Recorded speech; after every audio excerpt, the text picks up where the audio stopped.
Hello friends, busy life भितर टिके time बाहर करी आज मुझे आम घर को माने मो बाप घर को सबु झील मैंने बाप घर को गले बहुत खुशी था। मुझे बहुत खुशी थी। ता सहित मुझे जाइली बहुत सारा खाଇବା जिनस माने फास्ट फूड। एक्चुअली एटी मो भौणी प्रेग्नेंट अच्छी से किसी चटपटा जिनस खायापी मु सब फास्ट फूड जिनस नहीं आसी।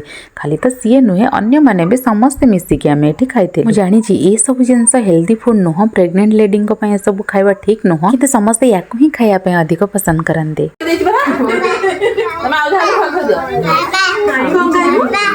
देखुं आम ये सब भाई भौणी मैंने मिसिकी खाई केते एंजॉय करूँ। एमती गोटे गोटे दिन समस्ते मिसिले ना बहुत खुशी लगे। बाप घर को आसिले ना टाइम टा केते जल्दी पलाए ता बिल्कुल भी जना पड़े ना।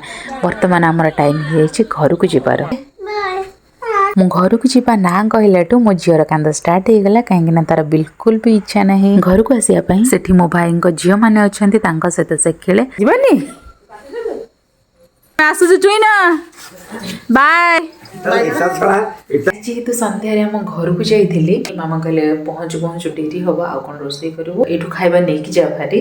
तो मु खाଇବା ये नहीं आसी। ये हूँ आम तरकारी आउ ये हूँ रुटी ता सहित ये हूँ आम मंडा पिठा। आम जाऊँ खाइबू तरकारी रुटी आ पिठा।